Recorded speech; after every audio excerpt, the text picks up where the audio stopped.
Hello friends, this is Tanya. So welcome back to my channel Tanya talks and reaction. तो आज मैं एक नई वीडियो के साथ हाजिर हूँ। वीडियो का टाइटल है Europe buy oil from India. तो देखते हैं किस तरह की ऑयल की बात कर रहे हैं। मुझे लगता है कि ये रिफाइंड ऑयल की बात कर रहे हैं या पेट्रोलियम प्रोडक्ट की बात कर रहे हैं, क्योंकि जो हम ऑयल ख़रीदते हैं वो तो हम क्रूड ऑयल या कच्चा तेल खरीदते हैं ना, तो उसको तो हम ऐसे यूज कर नहीं सकते। वो रिफाइनरीज में प्रोसेस्ड होते हैं या उससे डिफरेंट डिफरेंट तरह के पेट्रोलियम प्रोडक्ट्स बनते हैं, तो उस बारे में हो सकता है बात कर रहे हो। ये तो इस वीडियो का जो ओरिजिनल लिंक है वो डिस्क्रिप्शन बॉक्स में डाल दूंगी। ये हिंदी नॉलेज शो वालों की वीडियो है। ये बहुत अच्छी वीडियोस बनाते हैं, आप वहाँ जाके उनको सपोर्ट कर सकते हैं।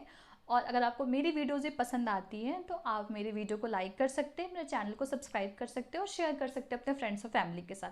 तो चलिए फ्रेंड्स, वीडियो देखना स्टार्ट करते हैं, फिर वीडियो देखने के बाद इस बारे में बात करेंगे।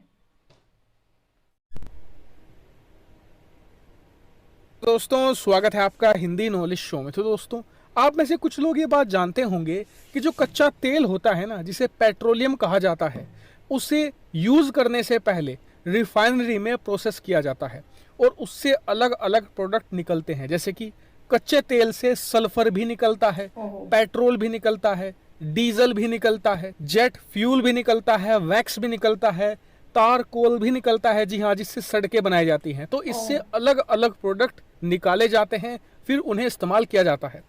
अब आपको बता दूं कि भारत इन्हीं पेट्रोलियम प्रोडक्ट का एक बहुत बड़ा एक्सपोर्टर है।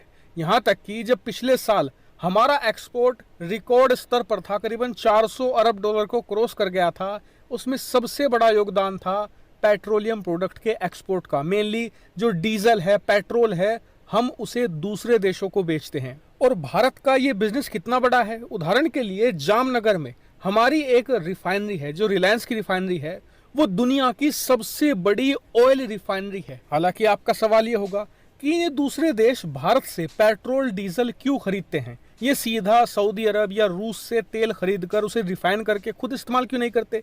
भारत तो बल्कि इसके लिए अलग से चार्ज भी करता है। भारत से जो पेट्रोल डीजल खरीदते हैं वो महंगा भी पड़ता है। तो इसके पीछे कारण ये है कि जो रिफाइनरी होती है ना, इन्हें लगाना आसान नहीं होता। उदाहरण के लिए जो हमारी जामनगर वाली रिफाइनरी है ना, उसे बनाने में इतना पैसा खर्च हुआ है कि बहुत सारे जो छोटे देश हैं उनकी टोटल अर्थव्यवस्था को आप जोड़ लेंगे तब भी वो उसके बराबर नहीं आ पाएंगे। इससे आप समझ सकते हैं कि इन्वेस्टमेंट कितना हैवी है। लेकिन अब मैं आपको ये सारी चीजें बता क्यों रहा हूं, तो इसके पीछे कारण ये है कि हाल ही में यूरोप ने एक बड़ा फैसला लिया है, जो भारत के इसी कारोबार के लिए एक बहुत ज्यादा बड़ी खुशखबरी ला सकता है। वो कैसे?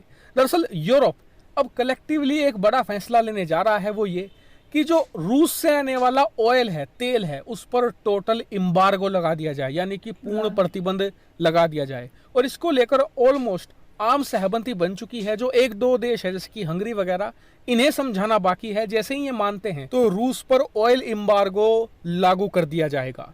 अब इससे रूस पर बहुत भयानक असर पड़ेगा, क्योंकि रूस की जो आधी इनकम है वो तुरंत खत्म हो जाएगी, क्योंकि रूस का 60% जो तेल है वो यूरोपियन देशों को ही वो बेचता है। अब इस फैसले से पहला फायदा भारत को ये मिलेगा कि रूस मजबूर हो जाएगा भारत को आधे से भी ज्यादा कम दाम में तेल बेचने को, जिससे कि भारत को बहुत ज्यादा फायदा मिलने वाला है। और इसको लेकर 2 दिन पहले भारत ने ऑफर भी दिया है रूस को कि आप हमें $70 से कम में तेल बेचिए, हम आपसे जितना तेल अभी खरीद रहे हैं उससे दुगना तिगना खरीदना शुरू कर देंगे।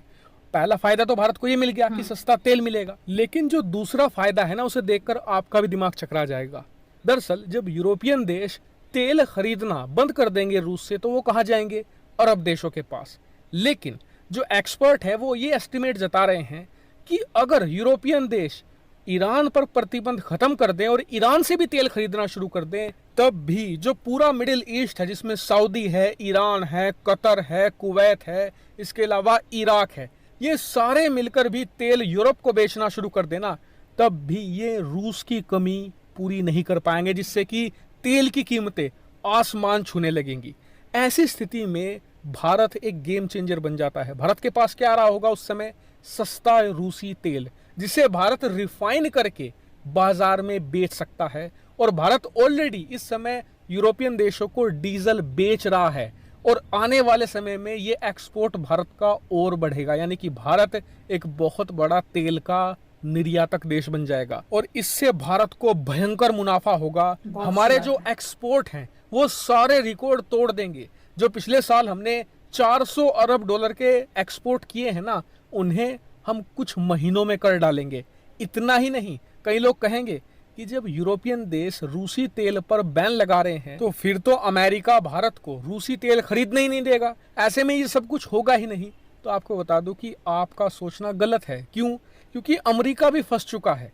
अमेरिका में अब से कुछ महीनों बाद मध्यावधि चुनाव होने वाले हैं और अगर अमेरिका की सीनेट में 67% रिपब्लिकन सांसद आ गए इस मध्यावधि चुनाव में, तो जो बाइडेन के खिलाफ अविश्वास प्रस्ताव लाया जाएगा और जो बाइडेन को सत्ता से उतार दिया जाएगा। और ऐसा होने की संभावना बहुत ज्यादा है क्योंकि ऐसा करने के लिए रिपब्लिकन पार्टी को मात्र 17 और सांसद जिताने हैं और उनके पास 50 पहले से मौजूद है। ऐसे में जो बाइडेन की कुर्सी भी खतरे में है। वहां पर तेल की कीमतें अगर बढ़ी तो जो बाइडेन बुरी तरीके से ये मध्यावधि चुनाव हार जाएंगे। ऐसे में जो बाइडेन को अलाउ करना पड़ेगा कि भारत रूसी तेल खरीदता रहे ताकि जो मार्केट के अंदर कच्चे तेल की कीमतें हैं वो लिमिट में बनी रहे और अमेरिका के अंदर भी तेल ज्यादा महंगा ना हो। और ये बात मैं अपने खुद से नहीं कह रहा हूँ, इसको लेकर एक प्रॉपर रिपोर्ट आ चुकी है। स्क्रिप्ट आप देखिए, 14 अप्रैल को इस पर एक प्रॉपर रिपोर्ट आई थी, लेकिन मैंने वीडियो क्यों नहीं बनाई? क्योंकि उस समय यूरोपियन देशों ने ऐसा कोई प्रस्ताव नहीं लाए थे। साथ ही भारत भी रूस से काफी कम तेल खरीद रहा था। लेकिन अब सिचुएशन पूरी चेंज हो चुकी है। भारत को ज्यादा से ज्यादा इस सिचुएशन से मुनाफा कमाना ही होगा, तभी हम बहुत तेजी से आगे बढ़ेंगे और हमारा $5 ट्रिलियन इकोनॉमी बनने का सपना जल्दी पूरा होगा। हालांकि आपका इस पर क्या मानना है कमेंट करके जरूर बताएगा। फिलहाल इस वीडियो में इतना ही। Thank you very much for watching video. चाहे रोल तो फ्रेंड्स, वीडियो हुआ ख़त्म। तो हमने वीडियो में देखा कि इंडिया के लिए कितनी बढ़िया अपॉर्चुनिटी आ रही है, इंडिया को इसका फ़ायदा उठाना चाहिए क्योंकि हम जान रहे हैं कि हम अब ऑलरेडी ट्रेड डेफिसिट में चल रहे हैं। हमारा 190 बिलियन के आसपास हमारा ट्रेड डेफिसिट है।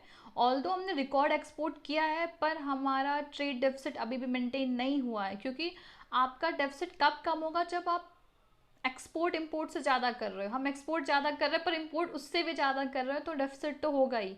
तो ये इंडिया के लिए एक बहुत अच्छा मौका है जहाँ पे जितने भी यूरोपियन कंट्रीज़ हैं ये सारे रशिया से जो ऑयल खरीदने पे वहाँ पे एम्बार्गो लगा देंगे, सैंक्शन लगा देंगे, तो वो रशिया से ऑयल नहीं खरीद पाएंगे।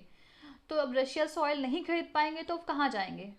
तो और उसके लिए फिर उनके पास जितनी भी ये मिडिल ईस्ट कंट्रीज़ है इनका भी जो ऑयल सप्लाई है वो इतना नहीं है जो रशिया को रिप्लेस कर सके। और इंडिया ऑलरेडी रशिया से बात कर रहा है कि आप हमें सस्ते दाम पर 70 बैरल से भी कम प्राइस पे ऑयल दो। तो और रशिया के पास भी ऑप्शन नहीं है, रशिया देगा भाई। जब उसका जो देखो क्या होता है, वो इनडायरेक्टली जा रहा है यूरोपियन, उसको ये पता है कि इंडिया से ये ऑयल यूरोप जाएगा, तो फिर रशिया के पास ऑप्शन, रशिया को एनी हाउ अपना ऑयल सेल करना है, क्रूड ऑयल सेल करना है। क्योंकि आप खुद सोचो ना, रशिया इस समय वॉर में है, उसको पैसे की ज़रूरत है और उसका मेजर इनकम जो है इसी पेट्रोलियम प्रोडक्ट और क्रूड ऑयल पे बेस्ड है। अगर यूरोपियन कंट्रीज उनसे लेना बंद हो जाए तो उसका इनकम आधा हो जाएगा। तो भाई कोई नहीं चाहेगा, उसको पैसे की ज़रूरत है। तो इंडिया ने ऑफ़र भी कर रखा है, तो रशिया उस ऑफ़र को एक्सेप्ट करेगा जहाँ तक मुझे लगता है। और फिर इंडिया उसे सस्ते दामों पे तेल खरीदेगा, उसको रिफाइन करेगा और महंगे दामों पे यूरोपियन कंट्रीज़ को बेचेगा। तो इसमें इंडिया का फ़ायदा ही है। और दूसरी बात, जो इंडिया का जो मैक्सिमम अमाउंट ऑफ बजट तेल खरीदने में लग जाता है, तो इंडिया उसको भी कम कर सकता है। क्योंकि हमारा डेफिसिट भी, जो ट्रेड डेफिसिट है ना, वो भी जो ऑयल के प्राइसेस की वजह से ही आता है। हम इतना ऑयल, क्रूड ऑयल इंपोर्ट करते हैं, मैक्सिमम जो हमारा डेफिसिट है वो क्रूड ऑयल की वजह से ही आता है। तो अगर हम सस्ते दाम में मिलेगा तो कुछ हमारा डेफिसिट भी कम हो जाएगा। और इस तरह अगर हम प्रोडक्ट को, पेट्रोलियम प्रोडक्ट को या क्रूड ऑयल को रिफाइन करके अगर एक्सपोर्ट करेंगे तो कुछ हमारा एक्सपोर्ट भी बढ़ेगा। तो एक अच्छी अपॉर्चुनिटी, इंडिया को इसमें अच्छे से फ़ायदा उठाना चाहिए इस चीज़ का। और जहाँ तक बात रही अमेरिका की, अमेरिका इंडिया पे सैंक्शन नहीं लगाएगा, तो फिर इंडिया के भी बोल सकता है ना कि ऑप्शन कहाँ से, हम तेल ले कहाँ से? वेनेजुएला पे ऑलरेडी सैंक्शन लग चुके हैं, ठीक है। और ईरान पे आपने न्यूक्लियर डील की नहीं, वो भी मार्केट में सप्लाई नहीं कर सकते। तो हम जाए तो जाए कहाँ?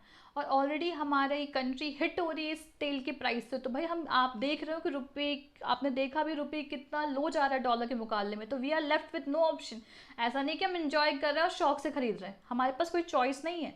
तो फिर वो भी एनालाइज करेंगे सिचुएशन को, क्योंकि भाई तेल के दाम बढ़ेंगे तो हर जगह बढ़ेंगे ना। अब जो बाइडेन जब से आए ना, पहले जो यूएस था एक ऑयल एक्सपोर्टिंग कंट्री था, पर जब से जो बाइडन आया ये ऑयल इंपोर्टिंग कंट्री बन गया। तो जो भी इन्होंने जो किया है भाई, मुझे तो ये जो बाइडन है ही इज़ अ मतलब कंप्लीट वीक प्रेसिडेंट लगते हैं यूएस के। सबके अपने ओपिनियन हो सकते हैं। तो आप जो भी कहना चाहते हो इस वीडियो के बारे में कमेंट बॉक्स में लिख सकते हो। और आज के लिए इतना ही, मिलते हैं नेक्स्ट वीडियो में। तब तक के लिए bye friends, take care, bye.